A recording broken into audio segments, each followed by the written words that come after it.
How's it going, everyone? I just wanted to talk about some issues I've had with this Honda HRX217HYA. This is one of the top of the lines mowers. The only thing it doesn't have is the electric start, which is, I believe, the HZA. But I think I paid about $879 from Mowers Direct. Now they're going for like $999, so it's a little higher with inflation and all. But I just want to talk about the issues I've had with it so far, and if you're like looking into buying one of these, what to look out for, kind of. So I did a tune-up on this last year. This is the tune-up kit. It's for the HRX models, but it comes with plug, air filter, and 10W30 oil. So very easy to do. I changed it all, and so we're ready for the season.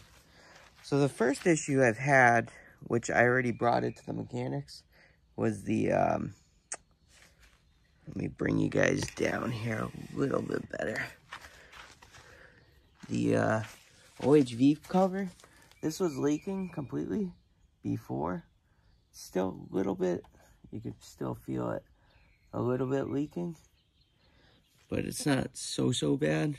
I told the dealer about it already, but the dealer actually, all he did was take off 4 bolts right here, remove this, the OHV, cover. He removed this, he cleaned it off, and then afterwards, after he cleaned it off, he cleaned this off too. He applied Honda Bond to it, and then he put it back on. You're supposed to let it sit for a little bit, and then you're supposed to torque it to a certain value. I believe it's 7 or 8 foot-per-pounds on each one.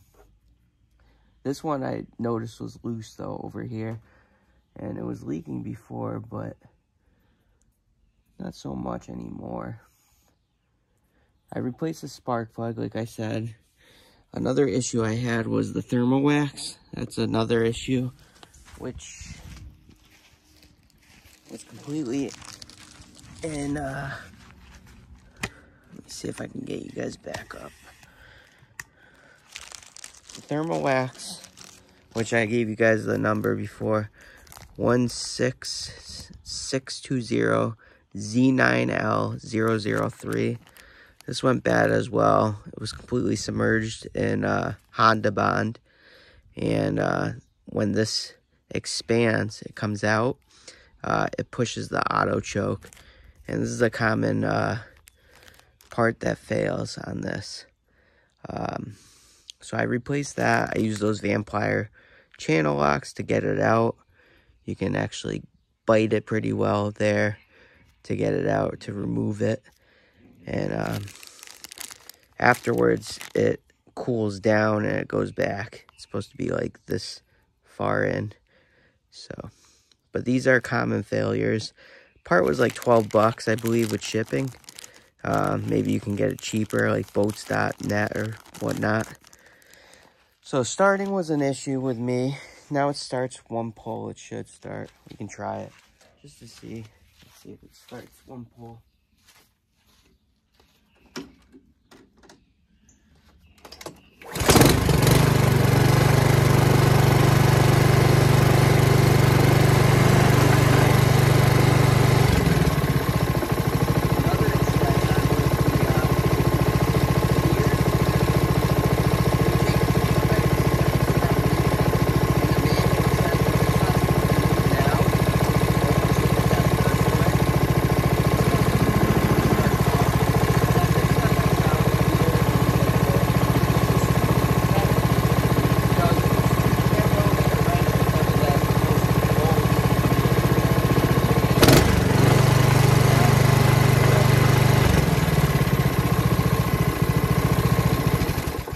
Sounds pretty good. The bag I haven't really used too much. The wheels I haven't had any issues yet with, and I have a really hilly terrain. We'll see how this does this year, but these are still in good condition, going up and down on the hill, so that's good. And let's see here. I was kind of disappointed with the Honda dealer. They kept telling me with the starting thing, because they said they never heard of the thermal wax. They're like, oh, that's a carb issue. And if you bring it in, we're going to charge you basically a service fee, which would be like $65 just to look at it. And I actually dropped the carb bowl and it was completely clean. Kind of shitty that Honda would do that, a dealer. But I think because I bought it offline, nobody had this model in stock, no Honda dealer. So I think that's why they wanted to get money from me. Another issue I've had was back here. I don't use the bag really, but you get grass in here. Pretty clean, as you can see, but you'll get grass build up there as well. So you'll have to clean that pretty well. You get dirt in here and grime in here.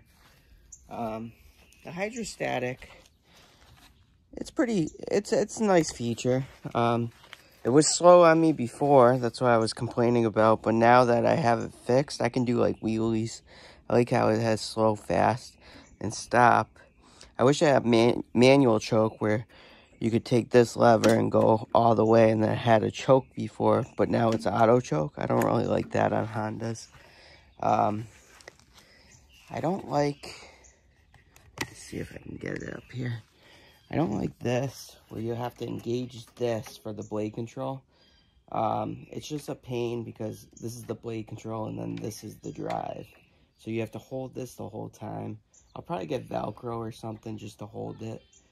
I don't let it go that much, you know. But it's a nice mower, nice looking mower. I just wish it didn't have this many issues from the get-go. I'm kind of disappointed with that. And bringing it to the Honda dealer, the dealer doesn't really want to even look at it. But it shouldn't leak, like I said. For a $1,000 mower, there should not be any leakage under the valve. And yeah, so maybe I'll do it myself. A lot of people say use the Permatex bond, which is supposed to be really good. But besides that, the cut quality is amazing on this machine. Starting, I've been having issues. That's why I changed the thermal wax. My other, the HRX217 mower that I gave my parents, it started in the winter when it was like 50 degrees easily, one pull. This thing took me like 8 to 10 pulls. I think that one was manual choke. This one's auto choke. But it says in the manual sometimes it's a hard start with anything under 70 degrees. So that's kind of disappointing. But in the summertime, you should be good because it's hot, It all depends on the oil range. With that 10W30 that it uses, it should go from 40 to 100 degrees. But degrees Fahrenheit. But I just wanted to make this video, see what you guys think. Do you have one of these machines? Have you had any issues with it? I've read a lot of blogs saying the OHV valve fails and leaks, especially the thermal wax. For a brand new machine, it shouldn't leak. So that's pretty disappointing. But let me know what you guys think. Do you guys have any issues with it? Yours? All right, thanks.